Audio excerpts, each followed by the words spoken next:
karakteristik dan permasalahan anak yang hiperaktif atau biasa juga disebut dengan ADHD adalah gangguan perkembangan dalam peningkatan aktivitas motorik anak-anak hingga menyebabkan aktivitas anak-anak yang tidak lazim dan cenderung berlebihan. Hal ini ditandai dengan berbagai keluhan, yaitu perasaan gelisah, tidak bisa diam, tidak bisa duduk dengan tenang, dan selalu meninggalkan keadaan yang tetap seperti keadaan duduk atau berdiri.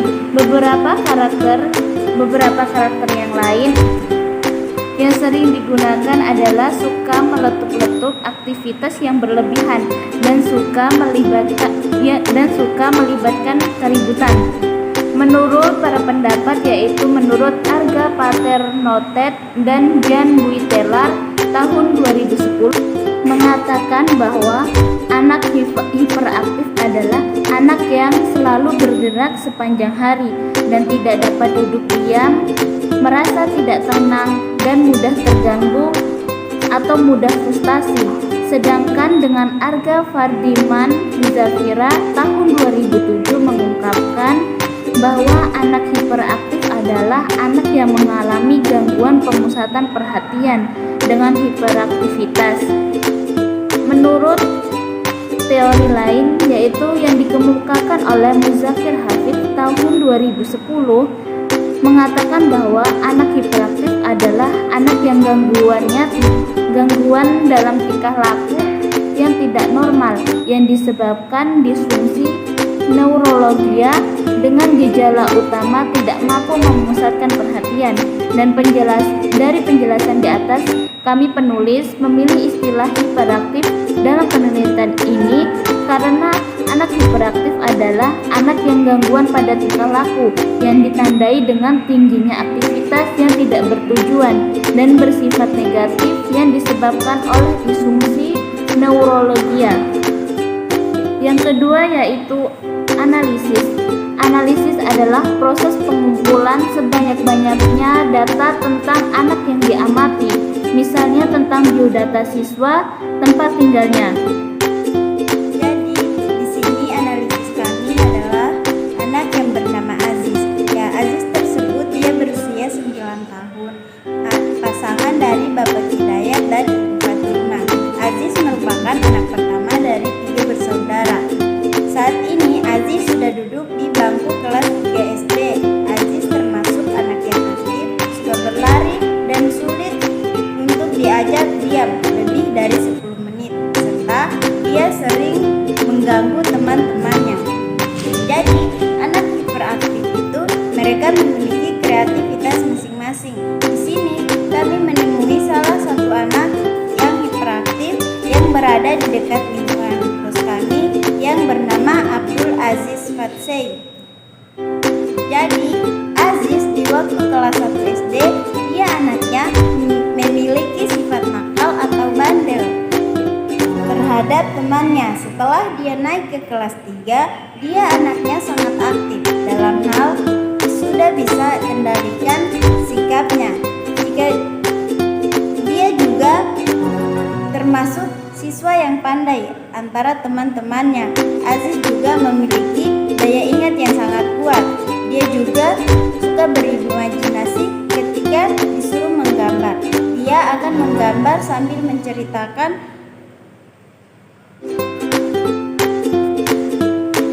Dan dia juga anak yang suka banyak bicara. Dia juga anaknya suka berteriak dan marah-marah. Di saat dia meminta uang jajan pada ibunya, dia suka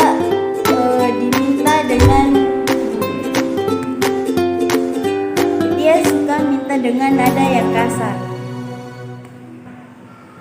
Dan juga kami bertanya kepada ibunya yang bernama Ibu Fatimah. Di sini pertanyaan kami yang pertama, sejak kapan Aziz terlihat hiperaktif? Ibunya menjawab, sejak kecil Aziz sudah terlihat hiperaktif. Dia susah diatur. Setiap perintah yang ibunya berikan kepadanya pasti ia abaikan. Jika ia sudah sibuk dengan mainannya.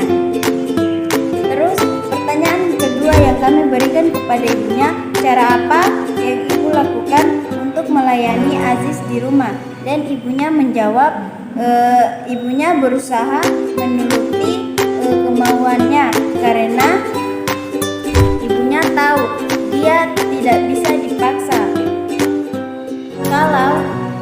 Kalau malam, ibunya sering membiasakan Aziz untuk belajar waktu sebentar. Dan waktu sholat, ibunya juga membiasakan Aziz pergi ke masjid dengan bapaknya agar dia bisa melakukan sholat berjamaah. Namun kadang-kadang Aziz menolak, mungkin dia sedang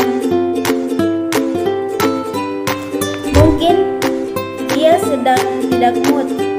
Ibunya juga sudah mengenalkan hal-hal yang dosa dan tidak dosa terhadap Aziz sedikit-sedikit, dan ibunya juga sudah mengenalkan dia tentang alamat rumah yang harus dihafalkan. Setidaknya dia sudah paham tentang dirinya. Ibunya juga sering mengajak Aziz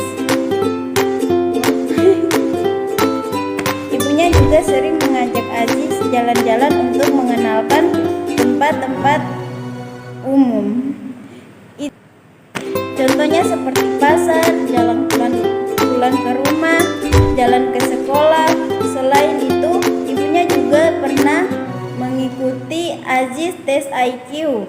Hasilnya IQ Aziz pas di garis rata-rata. Ibunya juga membiarkan dia mengikuti kemauan Aziz untuk sekarang, karena ibunya yakin nanti Aziz akan menentukan pilihan terbaik dan bisa mengerti. Yang terpenting bagi ibunya adalah saat Aziz bisa menulis, membaca, berhitung, lama-lama sikapnya yang aktif pasti bisa dikendalikan. Kemudian pertanyaan selanjutnya kami berikan kepada ibunya, di manakah Aziz bersekolah? Ibunya menjawab, awalnya Aziz bersekolah di SD Muhammadiyah. Akan tetapi Aziz naik ke kelas 2, Aziz meminta pindah sekolah karena Aziz merasa tidak nyaman dan teman-temannya sering membulinya di sekolah. Selain itu juga Aziz termasuk anak yang paling terlambat di sekolah, dan juga Aziz suka bangun terlambat. Kalau dia sudah bangun terlambat, kalau disuruh mandi dia suka menunda waktu mandinya. Itu yang membuat dia terlambat ke sekolah. Karena di sekolah SD Muhammadiyah, Aziz suka malas sekolah, suka terlambat. Lalu ibunya mengambil keputusan untuk memindahkan Aziz ke sekolah di kampung Kaisar. Di sana Aziz terlihat nyaman dan dia juga senang, dan ternyata di waktu Aziz pindah ke sekolah di kampung Kaisar, Aziz tersebut sudah bisa kendalikan kemalasannya. Dan di sini kami juga menanyakan kepada Aziz tersebut. Di sini pertanyaan kami kepada Aziz yang pertama, apa hobinya Aziz? Aziz mengatakan bahwa dia hobinya jajan. Terus pertanyaan kami yang kedua kepada Aziz, Aziz sukanya ngapain? Terus Aziznya jawab, dia sukanya kalau pulang sekolah dia langsung main.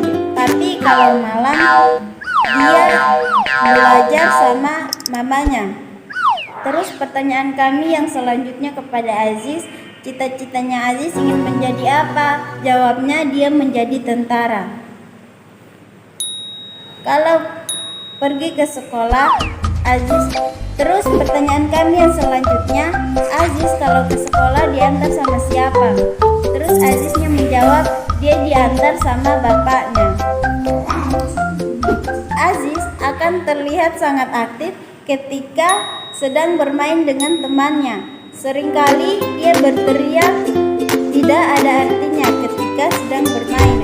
Dia suka dengan permainan yang monoton dan membutuhkan ketenangan seperti puzzle.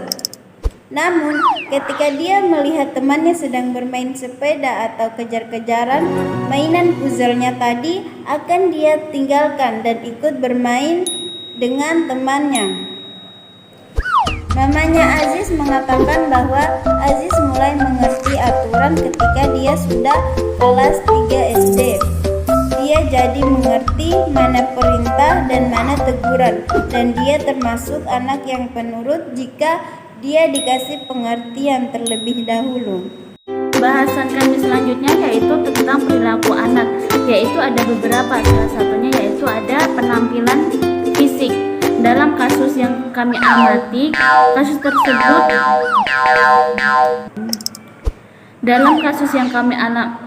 ini, Aziz tersebut tidak memiliki kecacatan tubuh. Semua anggota tubuh lengkap, seperti halnya anak yang normal. Tidak ada yang menyimpang atau hal-hal yang membedakan dirinya dengan teman-temannya. Yang kedua yaitu motorik.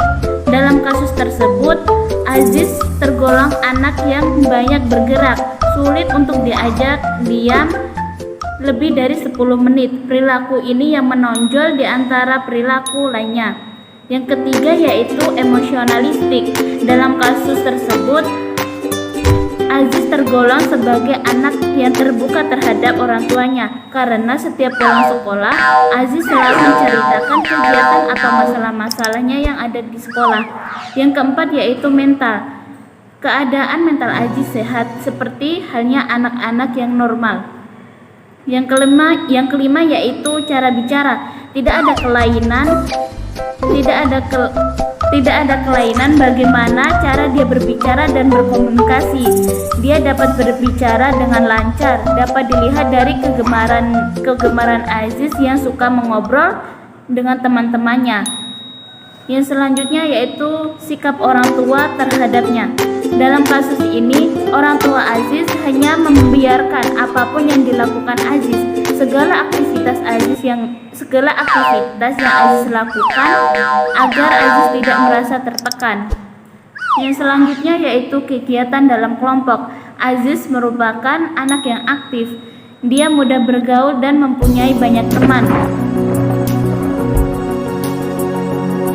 Sifat ini dapat dilihat dari dia yang suka mengobrol dengan temannya. Bahkan ibu gurunya Aziz mengatakan kepada orang tua Aziz bahwa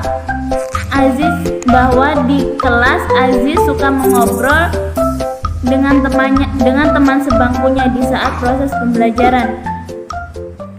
Kesimpulan dari kasus ini adalah mengenai anak hiperaktif. Dapat kami simpulkan bahwa timbulnya masalah siswa disebabkan oleh beberapa faktor, diantaranya yaitu yang pertama yaitu kepribadian siswa, peranan keluarga dan teman-teman, dan peranan guru sebagai pengajar di sekolah.